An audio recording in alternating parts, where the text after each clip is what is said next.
Hallelujah, hallelujah, hallelujah.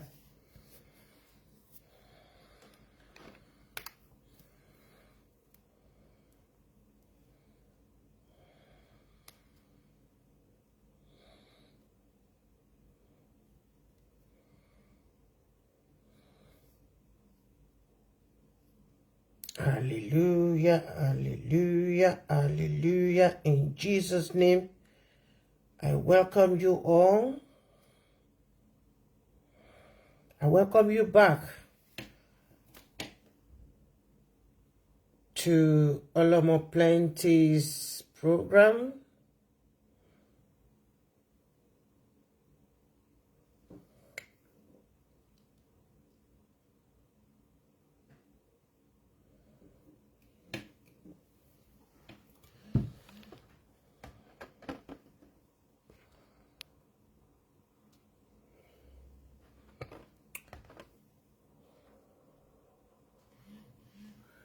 Today is the second.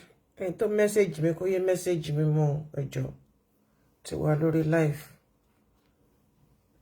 Today is the 2nd of January 2025, and the time is 8:18 Central European Time. Aago gbọngbọ̀nrán níbikíbi yòówù kẹ́ ti lè máa wò mí ní ìṣẹ́jú yìí. OSCHOFFA's Revelation book. Orí ẹ̀ la wà yìí. Party Begbere. Number 3. I think this is the second book Tamashi for OSCHOFFA, because what is going on in the Linton Furuko Aboni Baba tó yẹ kán fi sílẹ̀ kátẹ́gùn àlàáfíà kó máa fẹ́ sí kó fọwọ́ rọrí kó máa gbádùn ẹ̀mí ẹ̀. Àwọn ṣóbógìràn tó fi sílẹ̀ ayé. Ìwà ta ni máa mú mi ni wọ́n hù. Ọlọ́run á jẹ́ ká rọ̀ ní ọmọ rẹ̀ gbẹ̀yìn gbogbo wa. Tonight's program is going to be very, very spicy. I might be a little bit emotional because I've never received such a message in my life. I've never, ever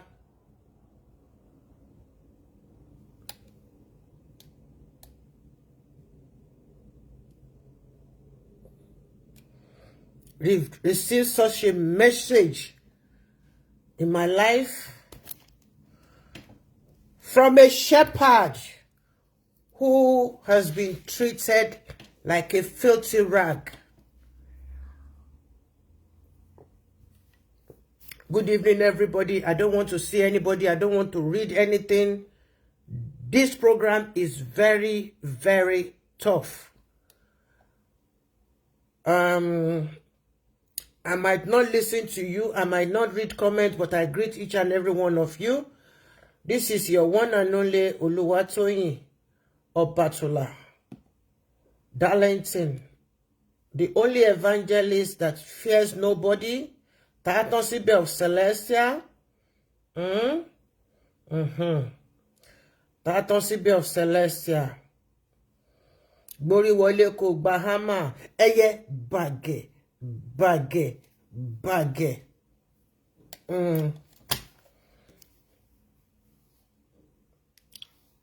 Ẹyẹ bàgẹ̀ tó ń yọjú oṣó tó ń yọjú àwọn olubi. Gbogbo ẹni tó bá gbórí burúkú wọdún page mi lọ́dún yìí. Máa wọ́n fún ni lódindi, not láàbọ̀, because mo kìlọ̀ fún gbogbo yín, mo dẹ̀ kìlọ̀ fáwọn ìyá yín. Ẹ̀yin tèmi àánú ni mo rí gbà o. Ọwọ́ mẹ́wàá fẹ́ nìkan o. Gbogbo yín pátápátá ni mo rí, gbogbo yín pátápátá ni mo kí yín tọlátọlá, mo kí yín tìyìtìyì, mo kí yín tẹ̀yẹtẹ̀yẹ. Ẹ jẹ́ kí n súré snapshot ti transfer tí wọ́n send sí mi yìí. Torí mi, I always have all my documents intact, just as you know me. Torí àwọn tó bá fẹ́ ṣe wèrè kí lè ṣẹlẹ̀ dá wọn dànù. Nonsense. Check deze opvouwbare zwaarbank die ik op de muur heb. Ẹ má ṣe délé dèmbí. para yín dànù sọ́hun jàre. Ẹ̀yin ò tiẹ̀ máa mójú ẹ̀ máa mọ́ra bí oníkìní ńlá. Nonsense. I'm your host, Oluwatoyin Obatula Darlington, from Central European Time.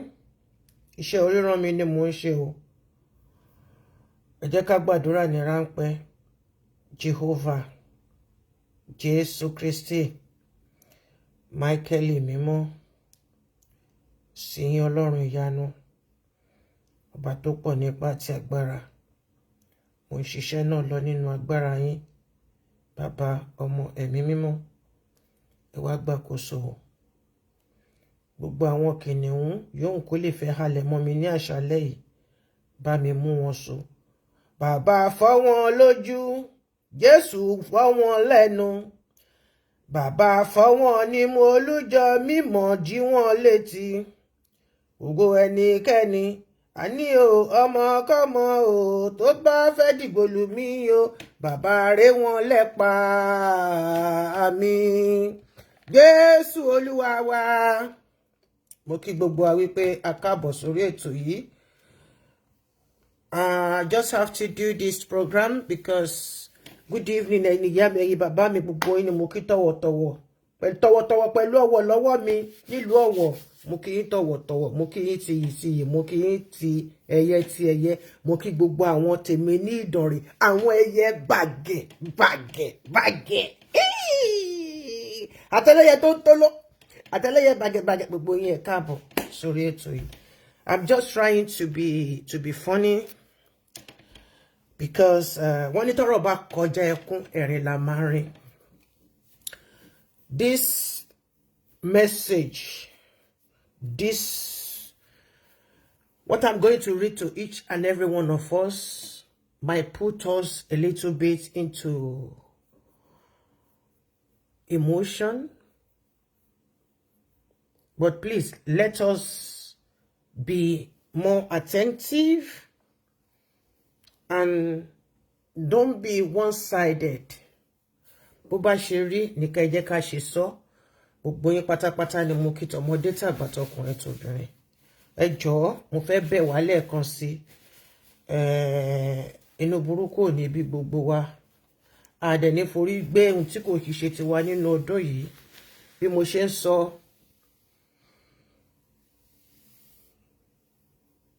ọ̀run dúdú bí aró. Aṣọ àlà ni mo wọ̀, aṣọ àlà lẹ́wọ̀. Kò ní ro sí wa lára o. Lórúkọ Jésù Kristi. Ó pọ́n rẹ̀rẹ̀ bí osùn. Kò ní dà sí wa lára, kò ní dà sí wa lórí ní orúkọ Jésù Kristi. Bá mi ayọ̀, mo kí yín o. And sister mi ni Sister Stella, God bless you. Good evening, my darling. Mami Akinsin. Àwọn tèmi látàgán o. Àwọn tèmi ti mú náà orí mi tàn sílẹ̀. Ó yá kó máa lọ bẹ́ẹ̀. I received this message from one of our daddies in outside Nigeria, named Professor Shola Ogunshola. He told me about what he's been going through, he has been passing through in the hands of ESBJ. Not EMF OSCHOFFA. Auntie Stella, hello my sweetheart. Daddy Nko, ati grandchildren, bless you ma. Emisi, how are you my love? Bolu, àwọn tèmi kọ́ ọ̀yàpá lálẹ́ yìí, mo need yín because bí mo ṣe ń ka kíní bẹ́ẹ̀ ni ọkàn mi ń gbọgbẹ́. You know, tó yẹ pé mi fara mi ni mo draft ẹ̀ sí for me. But pé èèyàn ló ń report nǹkan tó ṣẹlẹ̀ sí nínú ìjọ mímọ́ tó dẹ̀ jẹ́ olùṣọ́ àjàrà. Ó mú mi, you know, kind of, tí ó bá sí pé mo ti promise àti pé mi ò fẹ́ change kíní template tó ṣe fún mi yẹn. By the way, wọ́n ti deliver goods mi, oúnjẹ ti kúnlé. So bí mi ò tiẹ̀ jáde síta in the next 3-4 days kí máa ṣe kí máa sọ kí n dẹ̀ máa ṣe program ni ṣe rí pé Ọlọ́run ọba ọ̀rọ̀ mi ọwọ́ Ọlọ́run ló wà. Àìmásìkò ló ń dààmú ẹ̀dá o ọ̀rọ̀ mi lọ́wọ́ Olúwa ló wà.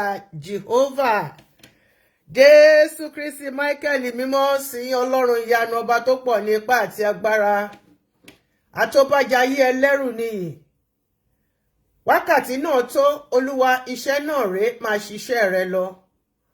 Òrán mọ níṣẹ́ fàyàtì àràmọ́tà tí dálágbára mọ́nú agolo. Ọba tó ń fi ọba jẹ alágbára lórí alágbára ìmọ́lẹ̀ tí borí òkùnkùn mọ́lẹ̀. Òsán pa àràkẹ́rù obo níjà. Òdẹ́rù bojo òdẹ́rù balágbára ajáde má tán lé kìnìún ẹ̀yà Júdà. Ìrìn àjò alẹ́ ìdọ́wọ́ yín bàbá mi àti Ọlọ́run mi ẹ fún mi ní okun àti agbára láti ṣe iṣẹ́ yìí. Ẹ wó mi palẹ̀ kẹ́ ẹ tún mi mọ́ bàbá. Ẹ wó mi palẹ̀ kẹ́ ẹ tún mi mọ́. Ẹ wó mi palẹ̀ kẹ́ ẹ tún mi mọ́ mẹ́ta lọ́kọ̀ ìjìnlẹ̀ fẹ́. Ẹ fi ògo ọ̀run ẹ fi hàn gbogbo ayé. Kí ayé lè jẹ́wọ́ sí iṣẹ́ àrà àti iṣẹ́ ìyanu yín. Kí ayé lè mọ̀ wípé bí rọ́bà lọ lógún ọdún ìṣẹ́jú kan ní òtítọ́ tẹ̀yìn Ọlọ́run ọba ló máa bá. Ẹ jẹ́ kí ayé lè mọ̀ wípé kò sí nǹkan kan tó pamọ́ lábẹ́ ọ̀run àfi ohun tí ìwé Elédùmarè tó bá pamọ́ nìkan. Ẹni tí ó bá sì pamọ́ ló kó yọ nínú gbogbo ewu àgbáyé. Tinú mi ni máa ṣe Olúwa Ọlọ́run ọba Elédùmarè ò tó mú Fáráò tó mú parí ilé ayé ẹ̀ sínú òkun pupa àtòun àti àwọn ẹlẹ́ṣin ẹ̀. Olúwa ọgbà tó ń dà wá láàmú nínú ìjọ mímọ́ Olúwa Ọlọ́run ọba Elédùmarè jẹ́ kó parẹ́ sínú òkun pupa. Àtàwọn àti ẹlẹ́ṣin wọn jẹ́ kó parẹ́ sínú òkun pupa. Gbogbo ẹni tó ń gbomijé lójú ọmọdé tó ń gbomijé lójú àgbàlagbà lójú olùṣọ́ lójú wòlíì tó ń fi ara ni wá Olúwa Ọlọ́run ọba ajáde má tán lé Ọlọ́run 1947 tó pàdé bàbá wa bílé ayé wù Jósẹ́fù tó pàdé alágìjù tẹ̀sọ̀ pé lúlì orí ọ̀fẹ́ nìkan lẹ fún. Orí ọ̀fẹ́ náà ó sì lò ní ọ̀nà àrà àti ìyanu. Ṣùgbọ́n àwọn ẹlẹ́wọ̀n yìí jìbìtì páálí òun níṣẹ́ tí wọ́n fẹ́ máa ṣe. Ọ̀gbágbá Frigbagba òun ni wọ́n fẹ́ máa ṣe kó máa fi ayé ní èèyàn lára. Kí wọ́n máa gbà lọ́wọ́ mẹ́rìí kó máa fi ẹ̀tọ́ ọmọ ènìyàn dùn wọ́n. Kó máa fi ẹ̀tọ́ òjíṣẹ́ Olúwa kó máa fi dùn wọ́n. Olúwa gbogbo àwọn alágbára burúkú wọn Olúwa palẹ̀ wọn mọ́. Àtọmọdé àtàgbà àti ọkùnrin àti obìnrin àti onílé àti àlejò wọn Olúwa ṣe wọ́n mọ́ṣẹ́. Fi ògo ọ̀run hàn fáyé. Jésù àpáta ìgbàlà wa. Àmín. Àmín. Àmín lórúkọ Jésù Kristi ti Násárẹ́tì. Hallelujah, hallelujah, hallelujah, hallelujah, hallelujah, hallelujah, hallelujah. Mo kí gbogbo wa wípé àkálẹ́. I'm going to read this text message with a proof sent via PDF. Then, if you want to call in, you are free to call in. If you want to type, you are free to type. If you want to give advice to the person that this thing is concerned, you are free to type it. I will come back later in the next 1-2 hours or in the middle of the night and take down the notes.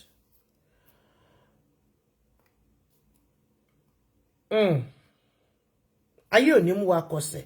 Ayé ò ní mú wa dá ògo nù. Jésù Olúwa wa. Here comes the reading. Hallelujah and Calvary greetings to you and yours in the name of Jesus Christ. I wish you a happy new year to you and your household in the name of Jesus Christ, Madam Olomo Plenty. I have been following your series of programs on the abnormalities going on in this great fold, which some uncultured, mannerless, selfish, money slaves, traitors, and users, elders in CCC who have really dealt with me without an iota of God's fear in them.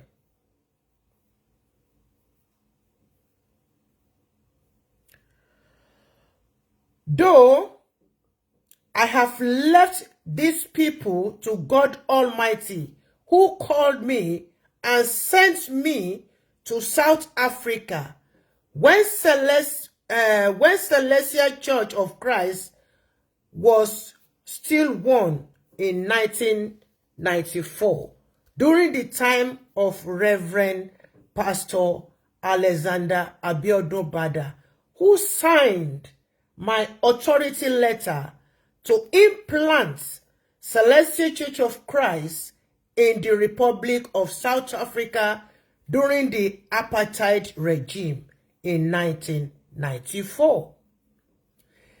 The revelations always came to me that I should allow him, God, to fight my battle for me as the promise he promised to me that if I could do his will, he will fight any battle that might rise up against my calling.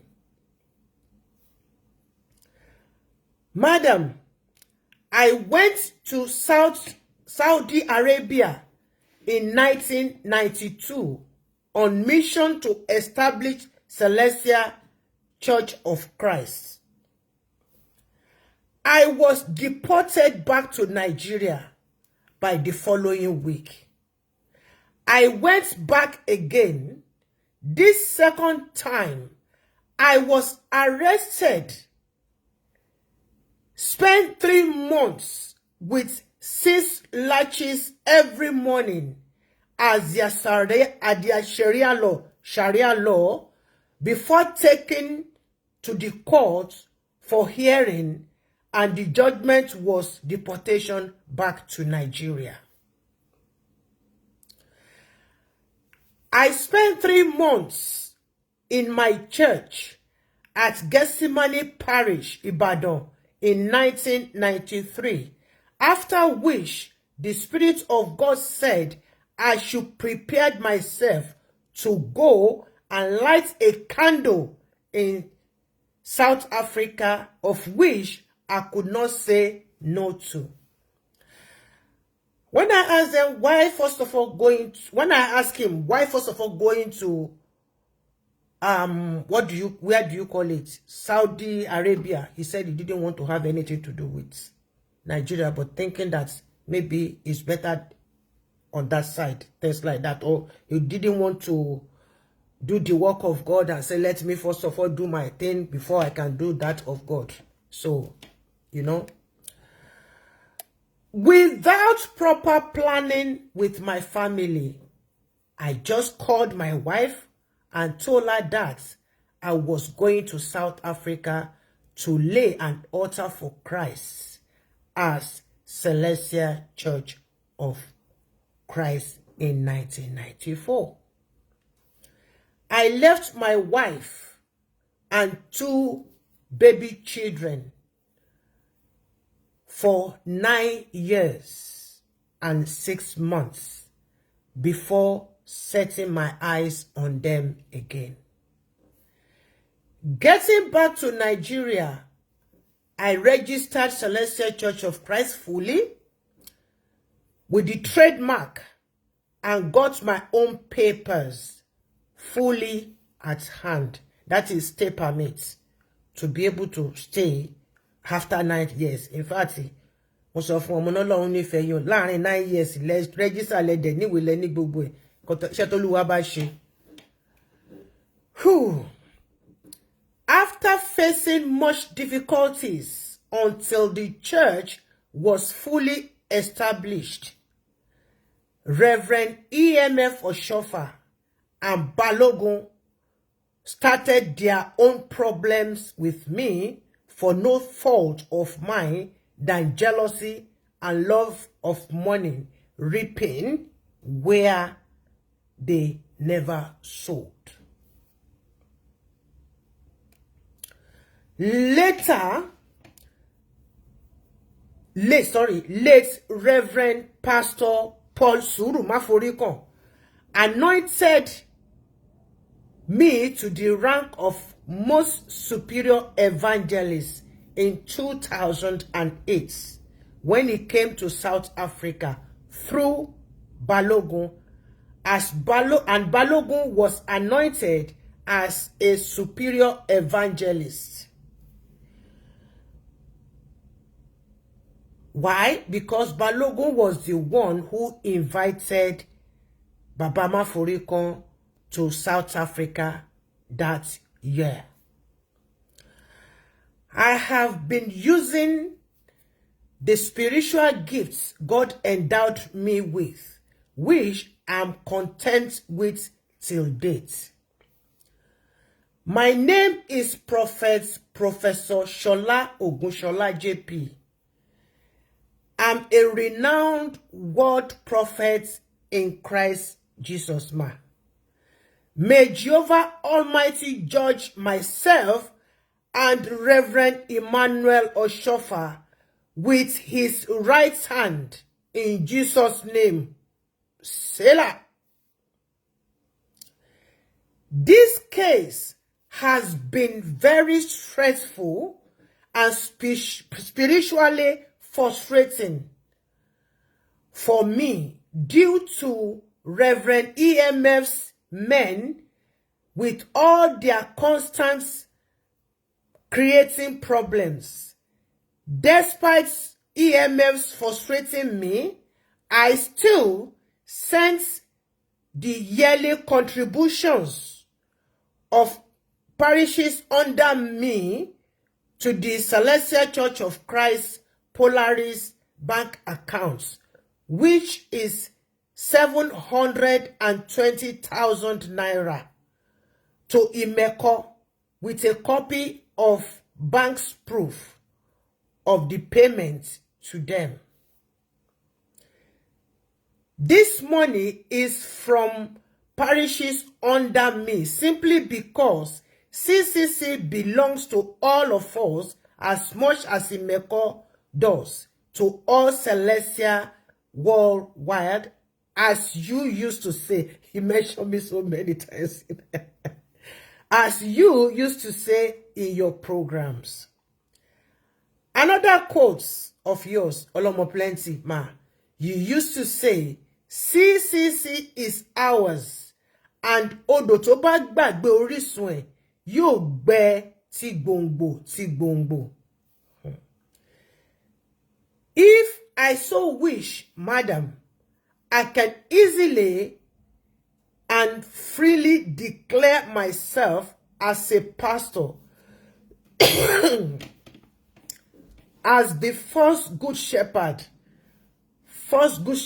that is Jesus Christ, has endowed me with everything I needed to become a pastor. With my full chest, madam, I have people of timber and caliber with me as founder of the first parish in South Africa, which I'm still in control of, but that pastoral seat will not take me to heaven. Only the good work of my hand will take me to the higher heights in Christ Jesus, because we are going to give accounts to God Almighty, who sent every one of us on mission. My Bible tells me that much, and that my Bible tells me that much, and we must not spoil the work of God because of what we are going to eat, drink, or wear. Thank you, Madam. May the Spirit of Jehovah Almighty dwell valiantly on the guilty one in this troubled case. Amen. Prosperous New Year to all my Celestia family in Christ Jesus worldwide. Ọ̀rọ̀ rẹ̀ o. Ẹ̀yin ìyá mi, ẹ̀yin bàbá mi.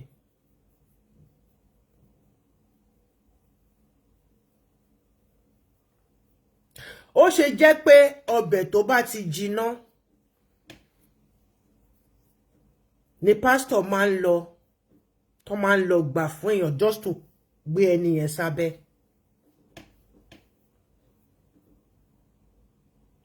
This is àwọn ọ̀rọ̀ tí mo bá wọn àwọn nǹkan tí mo bèrè lọ́wọ́ wọn lẹ́yìn tí ò sí nínú nǹkan tí nígbà tó send kíní sí mi.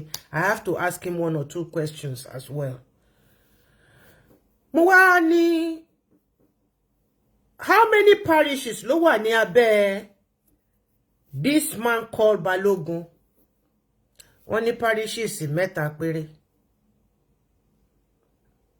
Tí wọ́n dẹ́kẹ̀ ń lọ sí bí thank you my darling. Tí wọ́n kẹ̀dẹ̀ ní ń lọ sí bí was it not 13 parishes, or if I'm not mistaken, I can't remember. I don't have my notes with me. Ẹ jọ̀ọ́, what exactly is going on with these so-called OSCHOFFAs? Mo sọ fún yín, ṣé mọ̀ pé mi náà ni mo ti ń pariwo pé pastor challenges ojú ni wọ́n ní, ṣùgbọ́n etí ni wọ́n fi ń gbọ́rọ̀. Tinú mi ni máa ṣe dẹ̀pọ̀ fún bàbá yẹn. Tinú mi ni máa ṣe ó pọ̀ fún wọn. Ìwà yẹn gangan ló wà nínú tọ́ṣọ̀. Nígbà tó lọ sí South Africa yẹn, mo rí kíní yẹn, mo ní South Africa tí gbogbo wọn lọ yìí, wọ́n lọ dà nǹkan rú ńbẹ̀ ni. Nǹkan kan wà tí wọ́n lọ dàrú torí tí pastor lè fi lọ fún ara ẹ̀. Tí tọ́ṣọ̀ tẹ̀lé. I think Solomon too was there. Ajala too was there. Gbogbo àwọn bàbá Àjàwó oní four corner ní shape orí wọn. Àwọn náà lọ. Wọ́n ṣàpọ̀ rẹpẹtẹ. Ẹ jọ̀ọ́, ẹni tó fi owó yẹn tó fi gbé gbogbo yín wá. Ǹjẹ́ yín mọ̀ bí tó ti rí? Ǹjẹ́ mọ̀ bí tó ti rí? Ẹ̀yin ò tiẹ̀ fẹ́ mọ̀ ẹni tó ti ń ṣe fún yín bọ̀ láti ilẹ̀. Ìgbà wo làwọn èèyàn ní máa lọ pààyàn? Ìgbà wo làwọn èèyàn ní máa fi wọ́n gúnṣẹ́? Ìgbà wo làwọn èèyàn ní máa lòyàn spiritually tó máa empty life yàn? Ìgbà wo làwọn èèyàn ní máa ṣe yahoo? Nígbà tó jẹ́ pé tó bá ti jalè, tó bá ti pè yín bàbá, nǹkan kan ṣo tèmi lè stand fún ni pé tí mo dẹ̀ tiẹ̀ tí wá ti ń doubt ẹ̀ ni pé wọ́n máa ń kọ ìwé, wọ́n kì í sí abẹ́ ara wọn. Ẹ sign ẹ̀. Nísìnyí mo ti ń doubt ẹ̀. Mo doubt ẹ̀ bàjẹ́ stickerly. Bàbá mo bí iná. Ẹ dáa.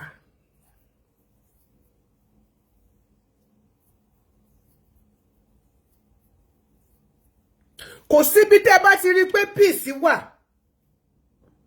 Ẹ máa lọ dàbẹ̀rú ṣáá ni. Bẹ́ẹ̀ ṣe wá sí Belgium yìí nìyẹn.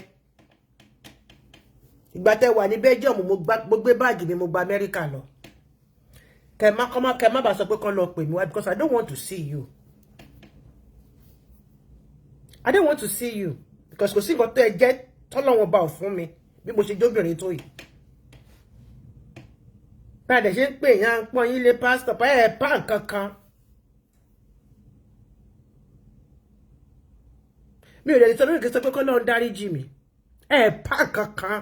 Ìwà burúkú tó wà nínú yín kò dáa rárá ni. Ṣé rí ẹ̀yin àti onídìí odó tẹjọ tẹ́jọ́ ń wọ́ra yín kiri ẹ̀yin méjèèjì ni wáyé jọ jẹ́ bákan náà. She is self-centered.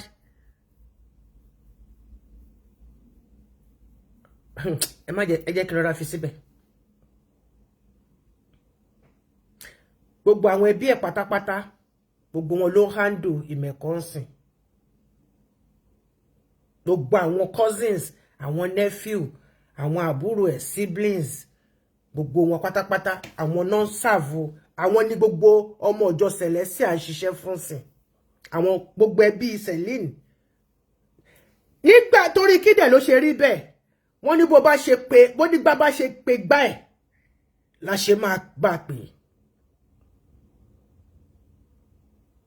Bàbá yìí ìjà orogún títí pẹ̀lú àwọn àbúrò ẹ̀.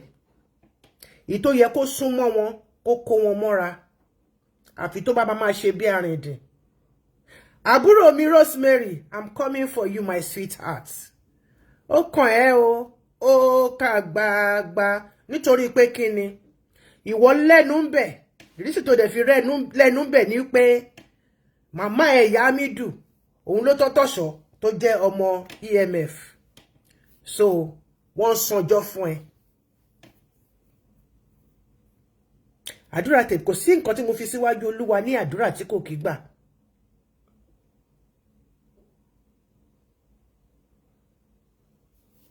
Kò sí nǹkan tí mo fi síwájú Olúwa tí kò kí gbà. Nǹkan tẹ́ lọ ṣe yìí náà lẹ lọ ṣe ní Amẹ́ríkà, and I have the video. Ẹ jẹ́ lọ wá fídíò yẹn wá kẹ́rì. Nígbà tí pásítọ̀ yìí àtàwọn kan, ìfúnkan bàbá kan fáàmù náà wà ńbẹ̀, tí wọ́n ṣe kíni, tí wọ́n lọ gba Ọ̀ṣọ́fà parish, inú hòtẹ́ẹ̀lì náà ti parí iṣẹ́ yẹn. Inú hòtẹ́ẹ̀lì náà ti parí ẹ̀. Inú hòtẹ́ẹ̀lì náà ti dira wọn mú. Ṣé wá rí àwọn tí wọ́n wà nídìí pé kí Benjamin kó wà nídìí kó di olùṣọ́lẹ́nì, gbogbo wọn ló ti bá jà o. Èyí tó páyí ti páyí nínú wọn o. Èèyàn burúkú ni yín sà. Ẹ tó bá ti ń láfùrọ̀ ìyàwó yín, òun nìkan lẹ́mọ̀. Ohun tí ìyàwó yín bá sọ, ẹ wá jẹ́ ká gbọ́ o. Celine nìkan kọ́ ni ìyàwó yín o. Ìyá àbèjì tó jẹ́ pé òun ló yẹ kó jẹ́ ààyò, ẹ ti ṣe yẹn pamọ́ àjàṣẹ́ lọ́hùn. Ìyá oníyà tó jẹ́ your first wife, ẹ ló ti lọ jù sí átíkì lókè. Gbogbo ẹ̀ lolúwa máa wú síta. Bí Ọlọ́run ti ń bẹ sí òdodo ọ̀rọ̀ rẹ̀ sì dúró láéláyé, gbogbo ohun tó pamọ́ báyìí lolúwa máa bá mi tàn mọ́lẹ̀ sí.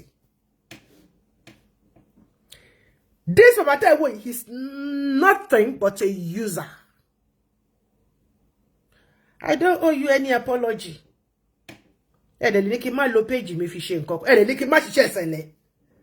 Torí abẹ́ yín kọ́ ni mo gbà wá fún ṣẹlẹ̀. Tẹ́nà yín kọ́ ni mo gbà wọ́ ṣẹlẹ̀.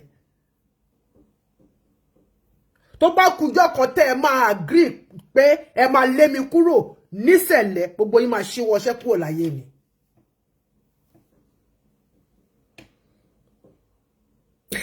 Káwọn náà declare. Yeah, he can declare himself as a pastor ní South Africa. Pẹ̀lú as yes nínú hòtẹ́ẹ̀lì. Ẹ jẹ́ lọ wá kíní wá.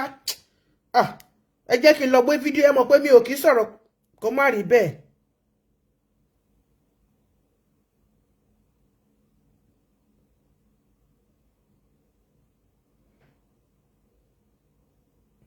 Ẹ mọ̀ pé mi ò kò sí kí ni mo fẹ́ pa nírọ́ fún yín bẹ́ẹ̀.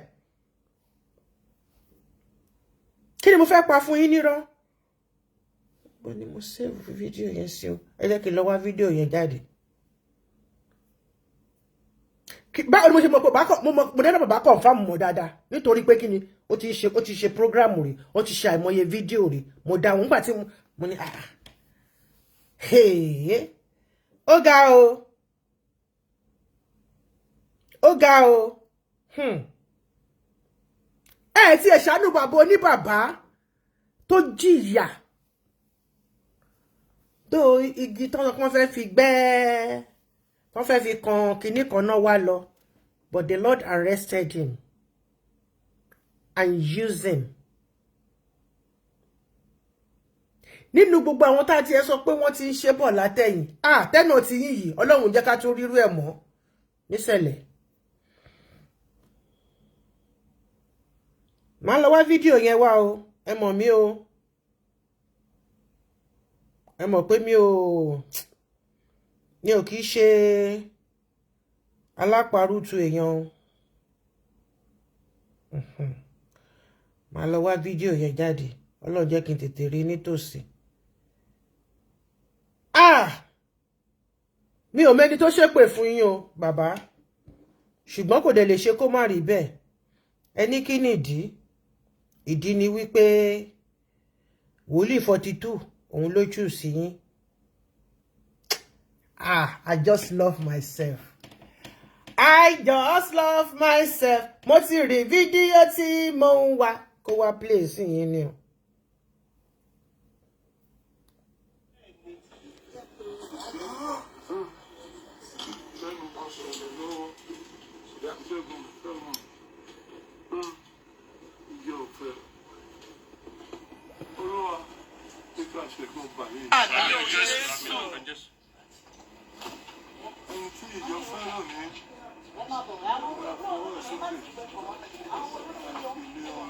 Bẹ́ẹ̀ni.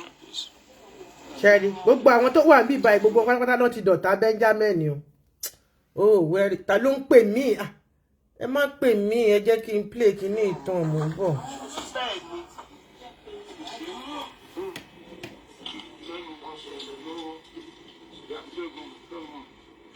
Ṣẹ́rí, Benjamin nìyẹn o, Benjamin yìí o. Di olùṣọ́. Ṣẹ́rí orí tó gẹ̀. Tíjọ́ fẹ́ náà nìyí. Gbogbo wọn ni wọ́n ń sunkún sí yín o. Gbogbo àwọn tẹ́ rí nínú fídíò ní gbogbo wọn náà ń sunkún sí.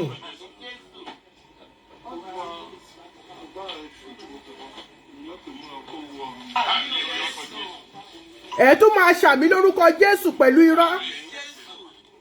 Lórí irọ́. Hòtẹ́ẹ̀lì ni wọ́n wà yẹn o. Ṣé ń gbọ́? Ọ̀kan nínú èso ọ̀ṣọ́fà rèé pé kó lọ jalè wá. À ń gbé lọ síbẹ̀.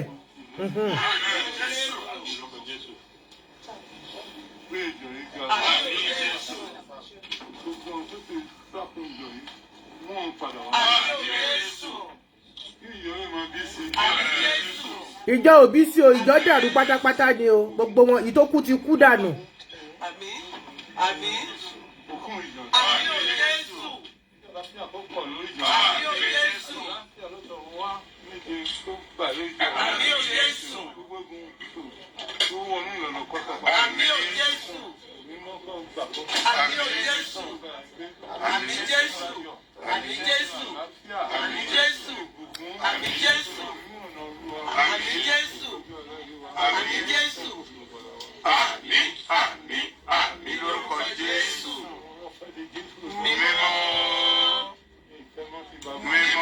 Inú hòtẹ́ẹ̀lì ni o, wọ́n ti ń gbọ́ pa àṣẹ lé wọn lọ́wọ́, wọn ò lè lọ ṣe nínú church. Bàbá kan fáàmù lẹ rí torí ẹ̀ kọjá ń bẹ̀ yẹn.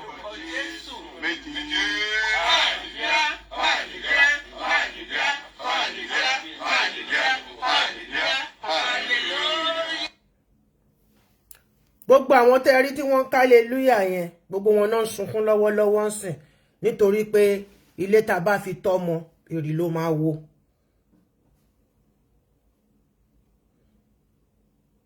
Ṣọ́ọ̀ṣì ti fẹ́ empty tán sìn. Nínú òtútù tí wọ́n ní nǹkan tán máa fi heat up bẹ̀ àwọn ọmọ kéékèèké. Ariwo tí mo pa lórí kínní ó jẹ́ kó ní kálukú jẹ́ kọ́ ọmọ ẹ̀ jókòó sí táwọn bá jẹ́ máa lọ fàyà gbé ohun tó forí wọn kó kán lọ excuse me kán lọ forí wọn kó kán má jẹ́ kí gbọ́ pé kọ́kọ́ ṣe àwọn ọmọ yẹn. Oníkálukú bẹ̀rẹ̀ sí ní tọ́jú ọmọ yẹn láràárọ̀ báyìí wọ́n tọ́jú wọn ni wọn ní jẹ́ kán ní cold torí wọn ò fẹ́ wàhálà ọlọ́mọ plenty.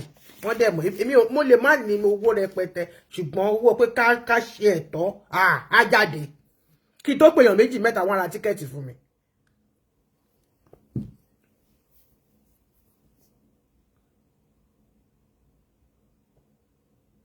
nígbà tí Ọlọ́run tó jẹ́ pé kí èèyàn nítorí pé kò tètè kò gbọ́ nǹkan tó Ọlọ́run ọba sọ pé lọ síbi báyìí ni mo rán ẹ lọ o tó kọ́kọ́ sọ pé kò kọ́kọ́ lọ síbi kan náà.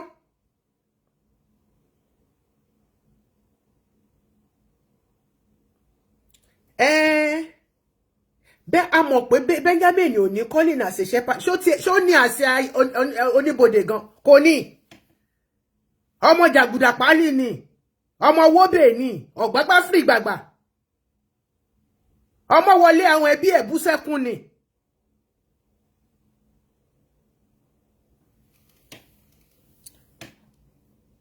Ẹ wá lọ sí ibi tí ẹni ẹlẹ́ni tí wọ́n tó ti jìyà tó jìyà tó jẹwé ọyá mọ́ ẹ wá lọ síbẹ̀ ẹ wá lọ gbà lọ́wọ́ gbogbo yín wá tò lọ síbẹ̀. Nígbà tí mo rí fídíò náà pé wọ́n lọ sí South Africa kẹ̀ ìgbà yẹn mo ṣì wà nínú forum kan and they just landed in South Africa now nígbà tán ní Balógun mo ní Balógun tí mo mọ̀ UK ló wà US ló wà àbí mo ṣe bọ́n fẹ́ lọ ṣe pé ẹni yẹn ṣẹ̀fẹ́ lé ọ́tà mi mọ̀ pé ó lọ gba Paris oní Paris ó jẹ́ pé iṣẹ́ olè lẹ́yìn ṣe kiri bàbá iṣẹ́ olè wọ̀bìyà wọ̀nbílíkì òun náà lọ ṣe lọ rán yẹ̀rì fún yín náà ṣe ránṣọ ọ̀gúnnú kó náà ṣe fi ṣàdáṣọ ọdún fún yín. Ẹ wo January ẹ wo èèyàn tó ti kú torí iṣẹ́ ọwọ́ yín ò mọ́ ẹ tó bá dúró síbi tẹ́ bá ti gbàdúrà Sobia dá Sobia ó ti dá ẹni yẹn ó ti kò tiẹ̀ gbogbo àwọn tẹ́ gbọ́ wọlé lórí tí wọ́n ń tẹ̀lé wọn ni gbogbo àwọn tẹ́ dágbádá lé lọ́rùn àjàgà yẹn ń tẹ̀lé wọn kiri ó wá ń fa làásìgbò sínú ilé ayé wọn tí ò bá sí pé Ọlọ́run wà ní ti bàbá yìí kò mà nílè rẹ́sẹ̀ mú dúró níbi tó yẹ pé nígbà tí apartheid wà tí wọn ò fẹ́ rí dúdú sójú ọbẹ̀ dùn tó Adámúyín wá yọ síbí nígbà tẹ́ yọ síbí tán ẹ mú abọ́ o bàsíà lẹ gbé wá láti wá lọ gbé gbogbo oúnjẹ kúrò níwájú oníwájú ẹ̀rí pé ó lè níyín sà ó lè oníjẹkújẹ níyín pẹ̀lú gbogbo ẹ̀ náà kí la rí.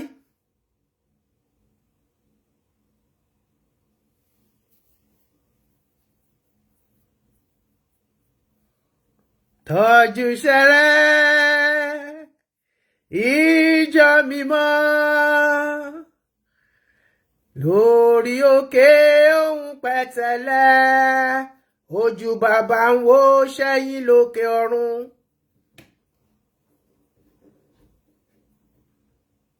Pẹ̀lú gbogbo ẹ̀ náà kò lè yọ ẹ̀ tó bá ti ń fọlá ọlọ́lá fẹlá kò ká kò lá náà ni a gbọ́dọ̀ send EFCC tọ́ṣọ́ ò tiẹ̀ tí gbọ́dọ̀ lọ EFCC gbọ́dọ̀ visit Kétu EFCC gbọ́dọ̀ wà bá yín bàbá.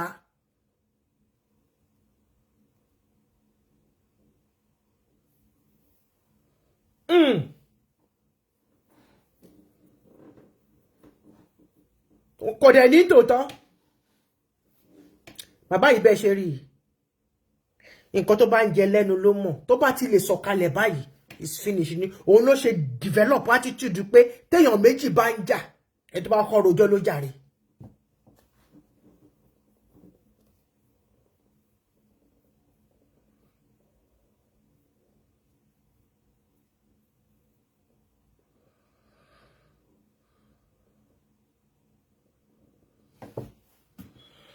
Ẹnu ẹyẹ ò lè pakúta o èmi ṣe léyìí náà Àmọ̀kẹ́ Adé kò sóhun tádìẹ tó lè fẹyẹ aṣáṣe o kò sóhun tádìẹ kò sóhun tádìẹ tó lè fẹ bó lè yá kó yáyé o bó lè yá bó bá lè yá kó máa yá o bó lè yá òjò péwé kòkó ó pẹ́ kíjọba yìí tó fàyà pẹ̀rẹ̀gẹ̀dẹ̀ you are evil.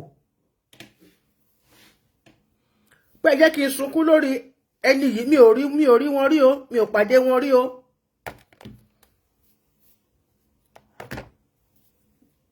àìmọye àwọn bẹ́ẹ̀ I just decide pé mo gbọ́dọ̀ sọ̀rọ̀ yìí so that other people too can open up. People can't keep on dying silently. You can't keep on taking their glory away from them. Nítorí pé yín ò ní ògo, ẹ lè balẹ̀ ayé àwọn èèyàn jẹ́. Nítorí pé yín ti fògo ti yín, ẹ ti fi tàràkà. Nítorí pé ẹ ti fi ògo tó yẹ pé kẹ́ lò. Nígbàgbà tí bàbá yín wà láyé, tẹ́ gbógun tì. Táwọn kan wá fẹ̀yìn rọ yín wọlé, àwọn tó fẹ̀yìn rọ yín wọlé náà, kí ni nǹkan tẹ́ fún wọn jẹ? Kí ni nǹkan tẹ́ fún wọn lénìí? Àbámọ̀ kan lẹ fi jẹ́ kó gbẹ̀yìn ọ̀rọ̀ wọn.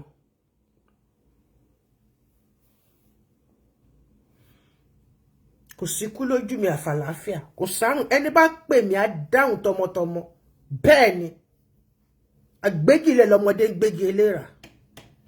Pa aránrín kan kì í káàkiri oko.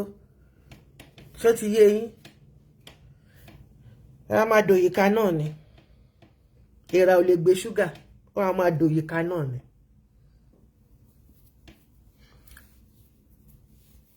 Kò dẹ̀ sí nǹkan kan tó rùn kọjá ìkàndù. Ẹni bá sọ pé òun fẹ́ ṣe kíní ẹ kàn máa ṣìyàn kiri ni.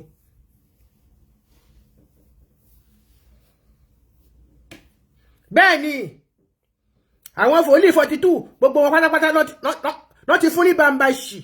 Àtàwọn tó wòlíì 42 àtàwọn tó jókòó síbi tí wòlíì 42 ti ń sọ̀rọ̀ gbogbo wọn báyìí náà handicap gidi ló gbé wọn. Ọlọ́run wá mú yín bàbá. N tó jálàáfíà jù. Ọlọ́run fi tó Ọlọ́run mọ̀ nǹkan tẹ́ máa ṣe tójú méjèèjì bá wà lára yín. Astagfirullah lagafuro yín. Tó bá yẹ pé bàbá yìí lójú méjèèjì ni ṣẹlẹ̀ á ti dópin. Ẹ kàn ṣe divide and rule káàkiri.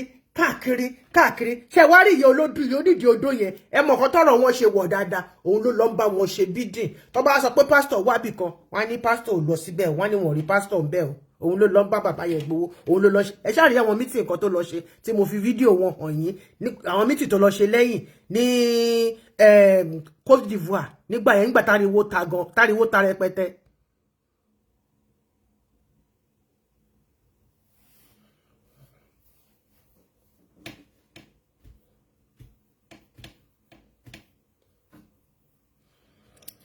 àǹtí mi ẹ́díìtì àwọn náà parí iṣẹ́ yẹn sì tó ráwọn ti lọ ṣe kíni wọ́n ti lọ fògbò gba máàkì lọ́wọ́ wọn Àmọ̀kẹ́ Adé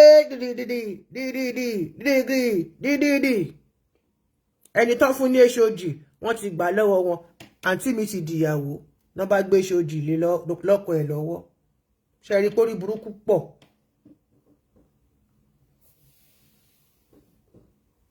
Why are you Kai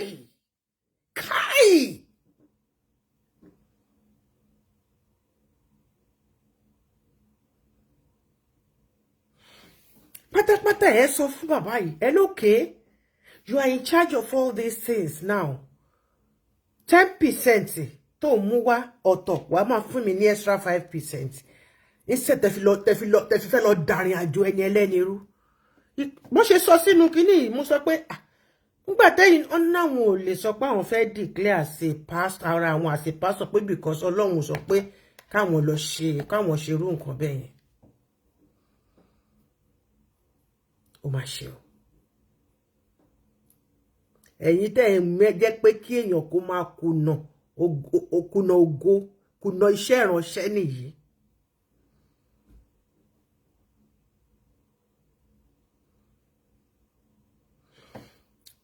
Wọ́n pariwo wọ́n ṣe ìmẹ̀kọ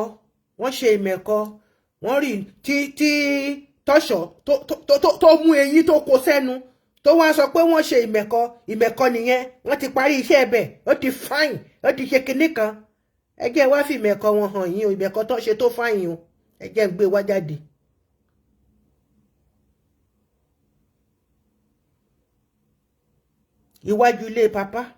Iwájú ilé papa wọn nìkan ni wọ́n ṣe kíni ni wọ́n ṣe wọ́n dẹ̀ sọ pé ìmẹ̀kọ wọ́n kì í bọ́ mẹ̀kọ lọ́rùn wọ́n ló ní new facelift ẹ jẹ́ ń wá jáde ìwọ̀nba nǹkan tó ń ṣe tán jẹ́ agbádùn rèé o ìwọ̀nba nǹkan tó ń ṣe látẹnu ọ̀nà ọbẹ̀ tóró tó ń ṣe tán jẹ́ ká gbádùn ni o wọ́n wá ya fọ́tò yóò wá gùn wọ́n lo long lens èmi fúnra mi mo bá yín mú jáde lódìndín ni èmi máa ń náwó owó quality lèmi náà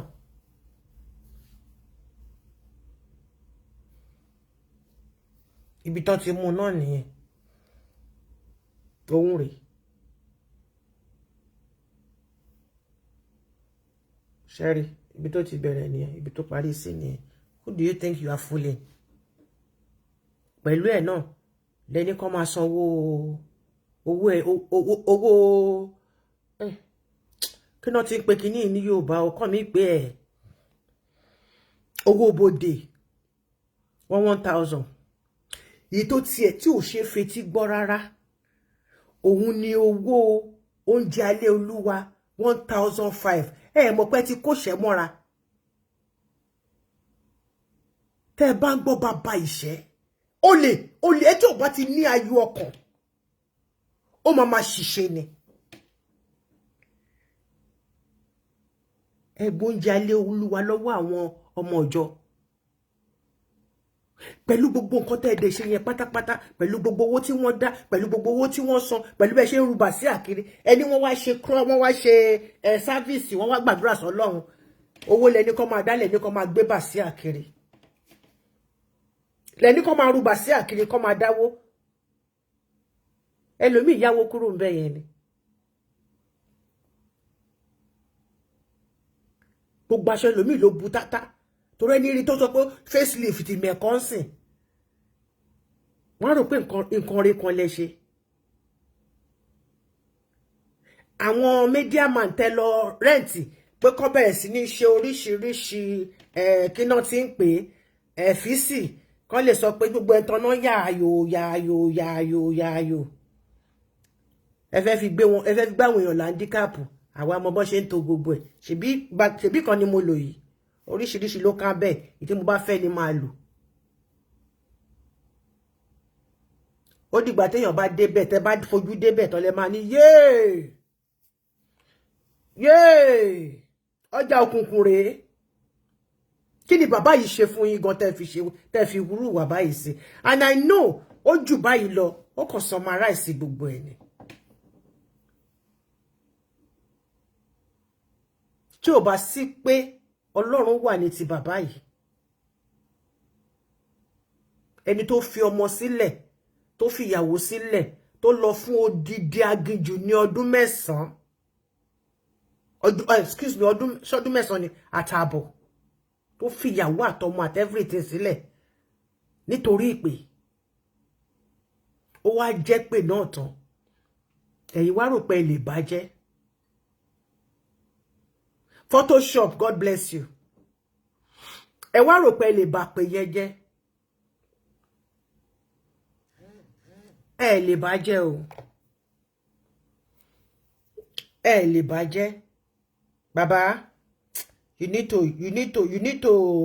need to change you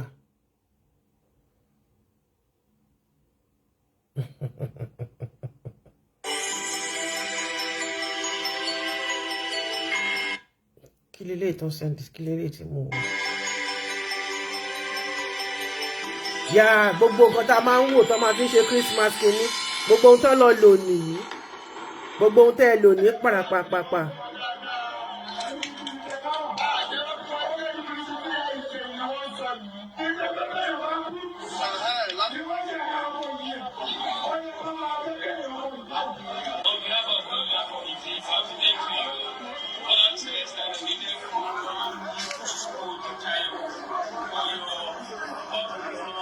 Kálẹ́ni tó ní kíní.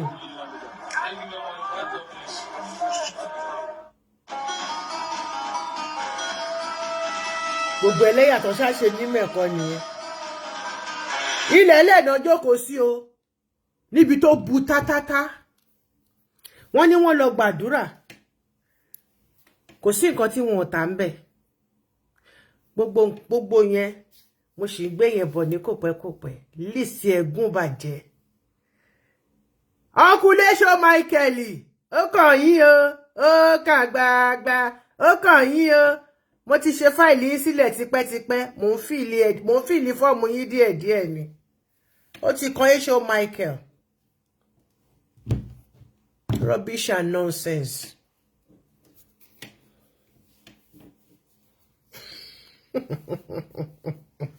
Àwọn oníṣẹ́ gbàsgbòsì kan tẹ́ bá aṣọ tẹ́ bá rí lára ewúrẹ́ wa ni. Àwọn onítọ̀yàn jẹ. Lọ́lọ́mọ plenty. Òkè Ìdànrè. Àwọn onítọ̀yàn jẹ. Nǹkan tẹ́ bá rí ta tẹ́ bá dénú ilé ẹ máa bá ń bẹ̀. Àwọn òní ṣe flash. Àwọn òní ṣe sáré wá gba 1 kó di 0 mọ́ ẹ lọ́wọ́.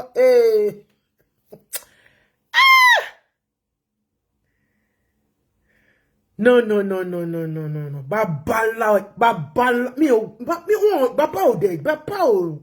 Bàbá kan wọ́n kúndùn fífín. Nítorí kó mọ́lẹ̀ ọ̀sọ́gbọ́n kíní, a nítorí pé ojú ọmọ pọ́n wọn. Ṣùgbọ́n gbogbo ìpàkọ́tà láì máa ṣe DNA. Ó yá, ẹ kóra yín lọ sọ́dọ̀ dókítà. Èmi ni máa fún yín lórúkọ dókítà tẹ́ máa lọ. Ẹ máa lọ ṣe DNA, torí ọmọ àgbégbójú wíńdò pọ̀. Tí ò bá sí pé kankan tí mo rí lára ọ̀gbẹ́ni yìí gan, mo sọ pé bàbá kọ́ ló bí. Torí ìwà tó ń hù. No!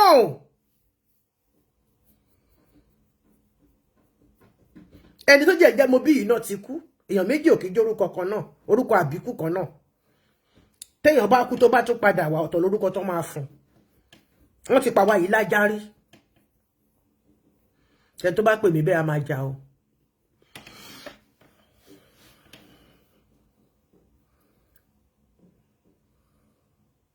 Kí ló dé? Why do you bet? What are you getting from it? Why do you continue destroying people's lives, people's dreams, people's calling? Àwọn owó tí ò dé lálùbáríkà náà lẹ máa lọ gbà ń bẹ̀. Ẹni tó ń fún yín lówó gìrìgìrì, ẹ mọ bí tó ti ṣiṣẹ́ owó, ẹ mọ bí tó ti rí. Nígbà tí èèyàn wà ní odidi ìlú tó dẹ̀ ṣí parishes káàkiri, èyí tí ó dérò wípé tẹ́ ẹ bá gbé lọ síbẹ̀ as a new HOD, gbogbo parish tẹ́lẹ̀ lẹ́ni tó establish, á wá gbà fún yín, á wá máa kówó wá fún yín. Irọ́ lẹ pa, olè níyín, olè.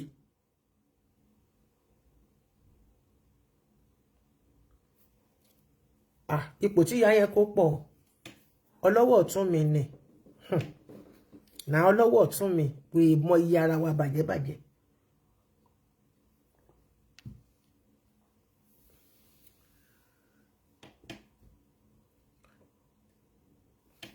Mo fẹ́ lọ béèrè nǹkan kan. Mo fẹ́ lọ béèrè nǹkan kan. Tí bá rí nǹkan yẹn béèrè, tí bá rí èsì ẹ̀, máa mú wá fún yín.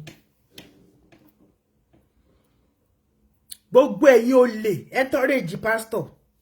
Ẹ̀yin olè ọlọ́ṣà, ọlọ́fun tòlótòló. Gbogbo yín tí wọ́n ń kó yín lọ jalè. Tẹ́yìn náà tẹ́ rò pé bóyá ẹ ráyé ṣe, ìyà ọ̀la yín ni. Ó wà nínú fìríìjì. Torí ẹlẹ́dàá ẹni tẹ̀lé wọn lọ chíìtì. Kò ní sọ fún yín pé ẹ mọ kankan nípa ẹ̀, torí ẹni yẹn sanwó pléènì yín. Tí pléènì yín bá tẹ́ bá forí burúkú yín lọ jẹ́ kí pléènì lọ já níbòmíì, àti mọ̀ pé torí yín ni. Torí kò sí nǹkan tó ní kálukú máa ṣe ilé ayé ìtọ́lọ́wọ̀n ọba ò ní kọ sílẹ̀. I thank God for tonight. That is the roundup.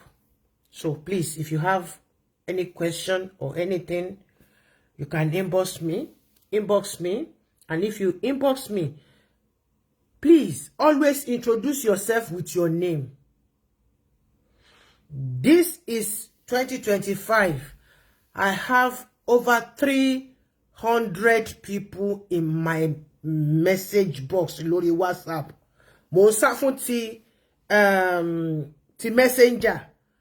Tẹ́ bá wá sí àwọn kan ti sọ messenger ni wọ́n ti sọ di platform bí tó ti máa ṣe preaching. Bàbá ti jù síbẹ̀ mi ò ń kà. Ọlọ́run ọba gbọ́ tó ló ti sú mi. Kẹ́ máa send ẹ sọ pé ẹ̀mí lè fẹ́ máa preach fún ni. Go and do your preaching outside. Ẹ bá ti send the prayer every week. It's okay.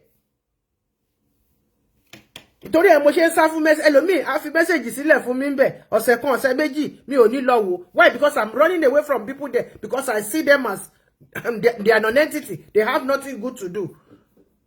Wọ́n máa quote the Bible from Genesis to Revelation every day. May Jehovah Almighty bless you, bless me, bless each and every one of us. Please, please, please, do not, amen, do not allow anybody, don't follow anybody. You don't know who is who. In this folder of ours is filled with evil, selfish people. Night night, sleep tight. Is filled with evil. Trust nobody. Trust nobody. Don't tell anybody láti lọ ṣe burúkú because nígbà tó bá máa ṣe tiẹ̀ fún ẹ ó máa double.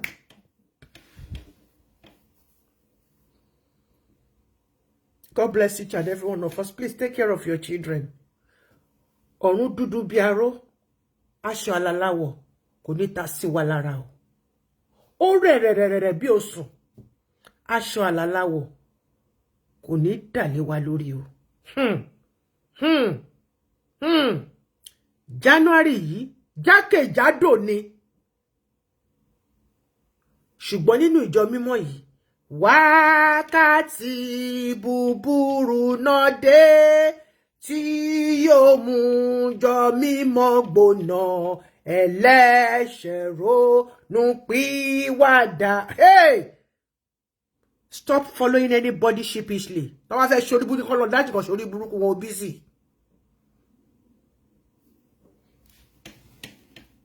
Jésù àgbà wa là o. God bless you. I'm sure you've learned one or two things from Atoto Timothy, from ẹni tí ó ti go through nǹkan tí bàbá yìí àti the so-called entourage tó dán káàkiri mo dẹ̀ tó fi fídíò hàn yín.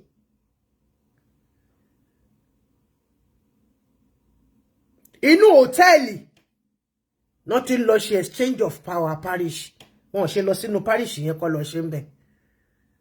Kẹ́ bá lè mọ̀ pé something is fishing. Something is not right at all. Ṣé wọ́n lọ ń gbé wọ́n lọ ń ṣe wọ́n ṣó yẹ káwọn fúnra wọn gan kan wá tí ò bá sí pé ìwà olè nítorí pé kí ni lẹ́tà tí Benjamin ọkọ mú káàkiri tẹ́tẹ̀lẹ̀ tó fi ń lọ survey ibi tó bá kò sí parish kankan lórí ẹ̀ wọ́n ṣẹ̀ wá mú original wá lẹ́yìn ìgbà tó ti promise ọmọ ọlọ́mọ tí ọmọ ọlọ́mọ tó ti sanwó tó ní kó máa bọ̀ Nàìjíríà. Bàbá high school gba olójú èdè èèyàn kúkúrú Bìlísì Adéyẹmí 50,000 ló gbà lọ́wọ́ nìyẹn 50,000. Gbogbo wọn náà fún lówó mo máa mú list àwọn tẹ́ni yẹn fún lówó wá mo máa mú list wọn wá àti iye tó ní kálukú gbà èmi ọmọ Tádé ṣe yìí náà ni màá dẹ̀ sọ gbogbo ẹ̀. Tẹ́ bá sọ pé ẹ̀yin ò ní gbọ́ èmi ò ní gbà ẹ̀yin ṣiṣẹ́ Olúwa èmi náà ṣiṣẹ́ Olúwa ká máa wọ ẹni tó Olúwa máa gbé inú àwa méjèèjì. Adéníyì kan ṣoyí náà ni òkúkúrú sàbẹ bisa olójú edé. By the way, wọ́n ti lé Augustine pátápátá ìyẹn ti kúrò níbẹ̀ o. Bàbá Adéníyì náà wọ́n ti fẹ̀yìntì yẹn náà wọ́n ti bench ẹ̀ gbogbo yín pátápátá lè máa kúrò ńbẹ̀. Tọ́ṣọ̀ gbọ́dọ̀ kúrò ní Kétu.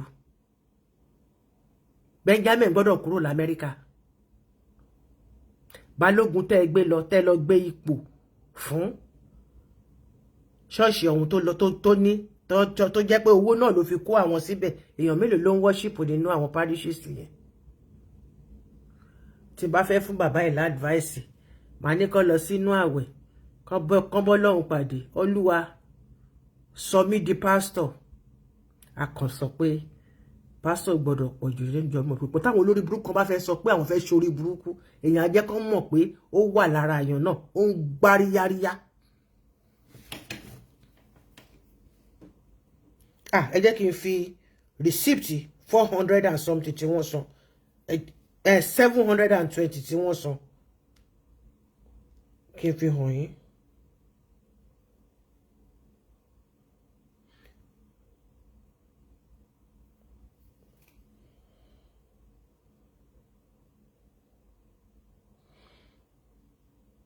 lo ice drop mi o. Okay, òun náà ni.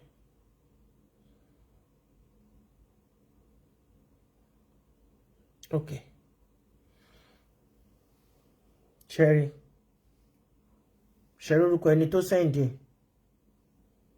Celestia Church of Christ. Sherry.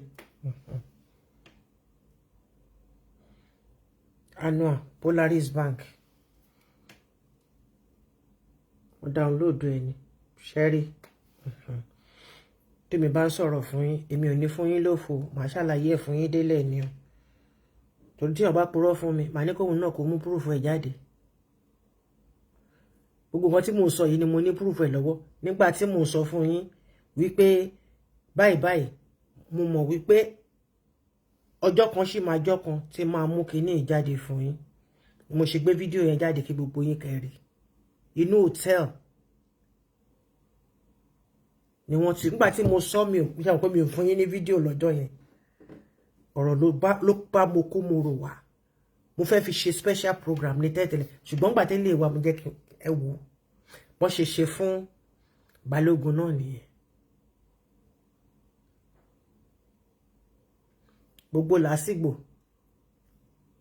tó ń lọ káàkiri ìlú. Bàbá yìí orí kankan tó níbẹ̀ o. Divide and rule ló ń bá káàkiri.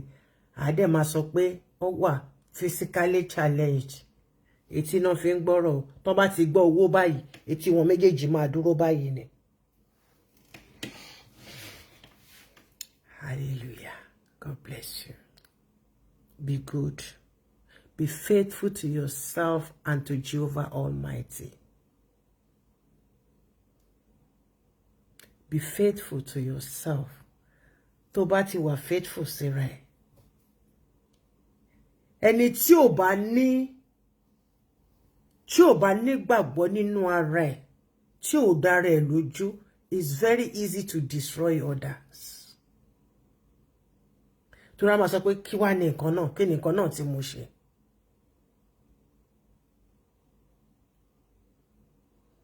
Kò sí nǹkan kan tó máa sọ, bàbá ìyá sọ pé I don't know about it. He knows about it.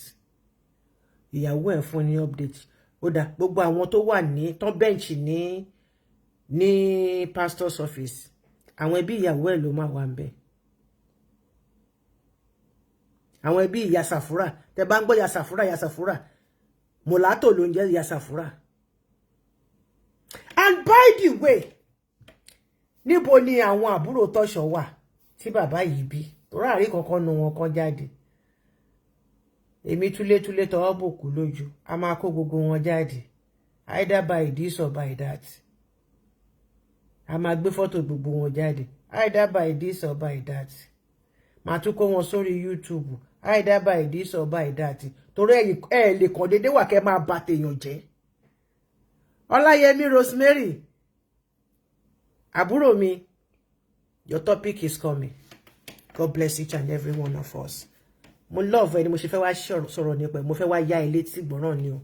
I'm not fighting you.